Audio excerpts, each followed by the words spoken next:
Hey there guys, PC Guy here with the news in tech and gaming for the week. It has been the E3 week this past week. I have already done an episode on that, on the highlights of the first day, but there are obviously a lot more things to say and also a lot more things in tech itself to say and not just in gaming. So I will cover first the news in tech and new hardware and all that sort of thing, and I'll do a sum up of the gaming part and the game announcements and releases from E3 a bit more towards the end of the video. So if you're looking for that, you know where to look for it. For starters, the whole RTX Super from NVIDIA. We have been hearing for a while now that we are going to get a version of the RTX card with improved memory, and it was going to be a bit more the 2060, 2070, that we're going to get a sort of a TI treatment. But apparently the leaks have been gaining a bit more substance to them, and it is actually better than that. We are going to get a 2070 Ti. We are also going to get a 2060 Ti, 2060 Super, 2070 Super, and as well as a 2080 Super and 2080 Ti Super as well. This will feature not only improved memory but also increased number of CUDA cores, so you'll be increasing a performance you'll be noticing a performance increase no matter what, and you'll also be noticing an improvement in the ray tracing capabilities, because the cores that handle the ray tracing are also going to see an increase in number. Now, these cards are supposed to be landing at the price of the current cards, or slightly, and they say slightly, but who knows what exactly slightly is, higher than the current cards, while the current cards are going to be dropping down in price. So if you are looking for a prospective graphics card, you can either get, they are supposed to be launching around mid-July, by the way. You can get the cards that are current now at a lower price, or at the same price that they are now, you can get a better card. So it is worth waiting and seeing for the cards to see exactly what they are capable of, and even if it's not a massive improvement, they will be at the same price as the current ones. So it is always worth waiting. What is not worth waiting right now, unless you are in the mid segment, is Navi. Navi is going to be competing with the 2060 and 70 Ti, and it was looking to be a compelling purchase if you are shopping at that level. However, with this new announcement of NVIDIA and with the card prices dropping as far as the regular lineup goes of the 2060 and 70, that kind of undermines the argument that AMD was better performance for a better price. So we'll have to see if AMD responds by lowering their prices in turn, which is unlikely, or if NVIDIA has been successful in placating AMD in the GPU game this time. What AMD has not failed on is on their CPU line, as we know. I've covered the Ryzen lineup extensively. You can look at my Computex and E3 videos for a bit more details if you want a bit more details on what exactly these CPUs are capable of. But now the new flagship, let's call it, model from the new Ryzen 3000 lineup has been announced, and it has actually been benchmarked, and some benchmarks have been spotted. The Ryzen 9 3950X, it's a 16-core, 32-thread processor, and some benchmarks have shown up of pitting it up against the Intel Core i9 9980XE. Now that is a $2,000 plus processor, if I believe, the Intel part, while the AMD part is a $750 MSRP part. And the kicker is that the Intel processor requires a special motherboard, a more expensive motherboard to use, while the AMD processor just requires a plain mainstream motherboard. You could even get a current motherboard, an X470, that you can probably get for around $100 something dollars, and it will fit and it will work there. So that is a big plus already. And this AMD part is completely destroying the almost 3 times more expensive Intel CPU in both single thread and multi-thread applications. So it's a huge win for AMD no matter how you look at it. Although there are some wrinkles in AMD's new launch lineup. The first one is the motherboards. Now the X570 motherboards, they support PCIe Gen 4. They have full-on compatibility for all these new CPUs. However, all this new technology and the fact that they require active cooling for the chipset and all that sort of thing, it will make them more expensive. So you can expect the X570 motherboards to be somewhere between the $50 to $100 more expensive than their previous counterparts for high-end stuff, at least, or higher end. However, there is the nice little touch that you can use older motherboards because these processors are backwards compatible. So you can easily grab an X470 or B450 from last generation, and you can jam one of the Ryzen 3000 processors there, and it will be perfectly fine and it will work. It might require a BIOS update by placing an older CPU there.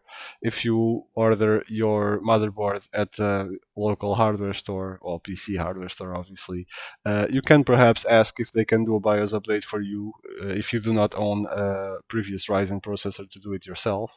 But in any case, you can probably try that if you are in that situation. But that is the only downside.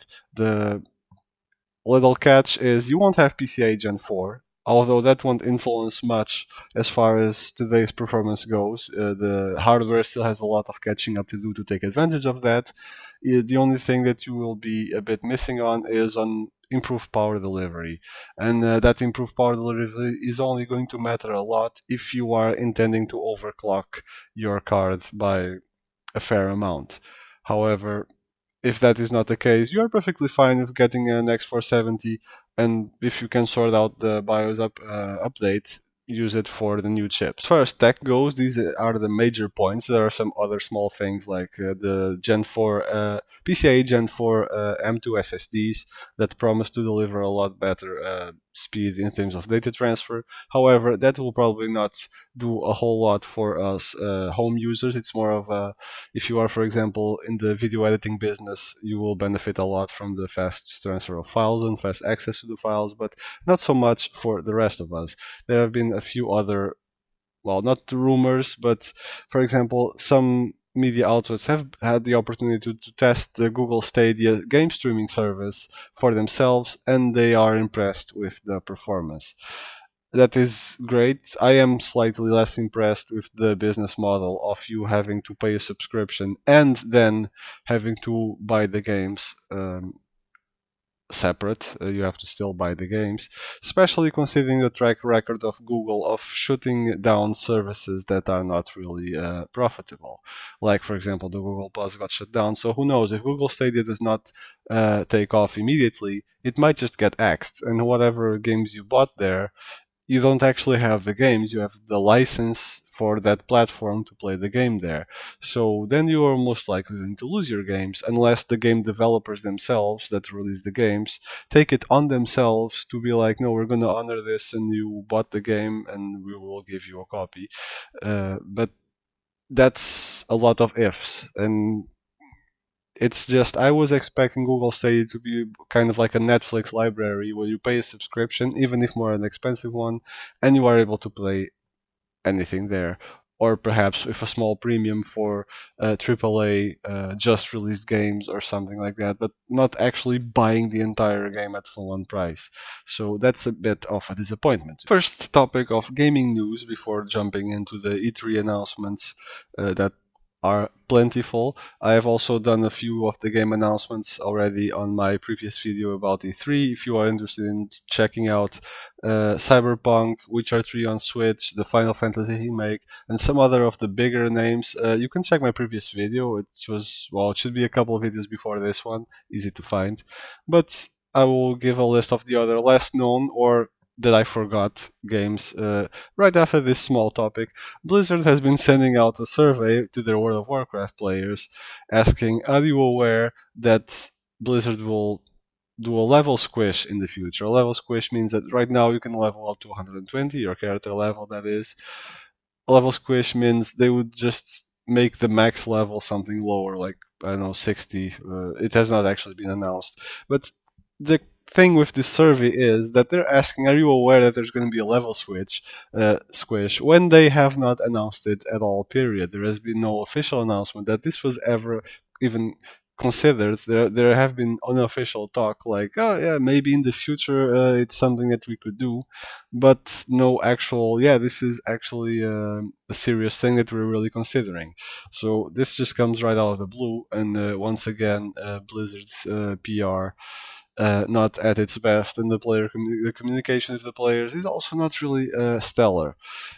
Now, as for the feature itself, the level squish, I fail to see the point. I think that a lot more it would be a lot more effective to actually make the leveling less boring than to make less levels. But that is just me, and obviously that would be a lot bigger effort on Blizzard's part, which they don't seem to be willing to put in Warcraft anymore, to be honest. As for the games that have launched on E3, like I said, check my previous video for the big blockbusters that were the focus of the first day. Other than that, there has been. I will just do a list of them without going into huge detail because it is a lot of games, and I will do only the more anticipated ones, like Legend of the Zelda Breath of the Wild sequel. It has not been announced yet, but it will be coming out for Nintendo Switch, as well as Star Wars Jedi Fallen Order for PC, PS4, Xbox One. This one is still coming out this next year, November 15. So there's that to look forward to. Also, still coming out this year is a very anticipated one called Death Stranding. It features one of our dear Walking Dead stars, if you follow the show. The actor that plays Daryl will be playing a character there fully modeled after him, much like Keanu Reeves in Cyberpunk. And it will be coming out November 8, 2016, although sadly only for the PS4. So I guess I will not be enjoying that one.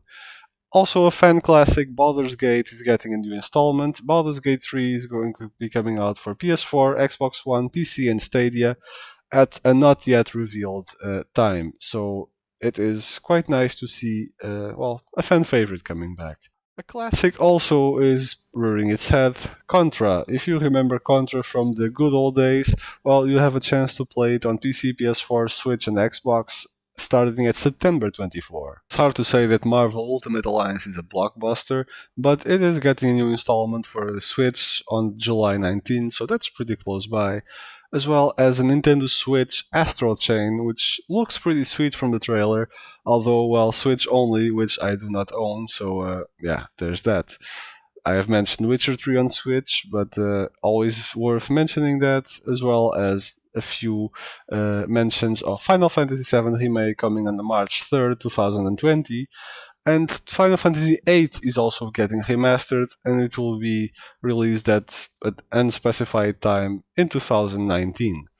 On the summer of 2020, also very vague, there will be an Outriders game, which looks to be very interesting. It's a 1 to 3 player co op shooter in an alien world, and it's a bit Destiny ish, even though it's a bit darker themed, but it definitely seems interesting and worth giving it a look. Age of Wonders is a name that also should be familiar, and it is getting a new installment for PS, for PC, and Xbox One on August the 6th, still this year. And it gets a little weird because it will be Age of Wonders Planetfall, which, as the name implies, it's a bit of a space setting with cyborg zombies, giant alien mechs, and dinosaurs with lasers attached to their heads. So that is a bit on the weirder side, I would say. We'll have to see if it lives up to its previous titles, as well as Watchdog. Watchdog's Legion is coming out on March the 6th, 2020, and it is a bit of an alternative setting that were used from the Watchdogs 1 and 3. Watchdogs 3, 1 and 2, I apologize. Watchdogs 3 Legion, well, it's not 3, it's Legion, but it kind of is set on an alternative reality in a post-Brexit, they call it in this article, dystopian alternative London. So it's a bit of a alternative timeline dystopian setting. So it's interesting to see what they are going to be uh, leading that to. But in any way, the core of the game, it's a Watch Dogs game. If you enjoy that, it's the same gameplay in a different setting, I take it. Team behind Assassin's Creed is also busy with a Gods and Monsters game for PC, PS4, Xbox One, and Switch that will be launching around February 25 to 2020. It is, well, kind of the name kind of says it all, Gods and Monsters. It's set in ancient Greece. You are a hero that can freely explore the world, solve dungeons, investigate puzzles, kill numerous mythical beasts, and yeah, we'll have to wait until February to see more details on it. Wolfenstein Youngblood has been announced for July the 26th, so very close at hand. However, it has been taking a bit of a beating because of the monetization model present in the game, where you can literally buy weapons. So, as much as I love the Wolfenstein model game genre, yeah, the whole monetization thing in this game kind of makes me want to skip it, to be quite honest, just to make a point. I don't have a very influential voice on YouTube or gaming, as you might imagine. However, what we can all, as individuals, do is for things we don't agree with, like the rampant monetization on gaming, is to vote with our wallets and just plain skip the game. Another game that has been coming out, although that one is a bit more anticipating than Wolfenstein even, is Vampire the Masquerade Bloodlines 2. I mentioned it on the other video, so I won't be in a lot of detail, and it's expected to launch on Q1 2020, so first 3 months of the year we should be getting a brand new Vampire the Masquerade game. Doom Eternal is also a game I mentioned already, so I will not go into very big detail on it. Now, Ghostwire Tokyo. It is another game from Bethesda, so that could be good, that could be bad. The Elder Scrolls have been quite great. Some better, some worse, but quite decent. But then they have thrown out Fallout 76. So we'll have to see exactly what Bethesda we are talking about, which of their two faces is more influential on this project. There is no release date, there is no announced platforms yet, and it is a hero rising up to purge Tokyo of supernatural evil. So we'll have to see exactly how that seems interesting. But like I said, we can expect good things from Bethesda and we can expect bad things sometimes. So that remains to be seen which one it is.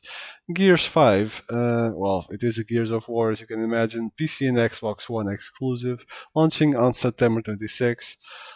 It is a Gears of War game. It's a sequel, shooter kind of game.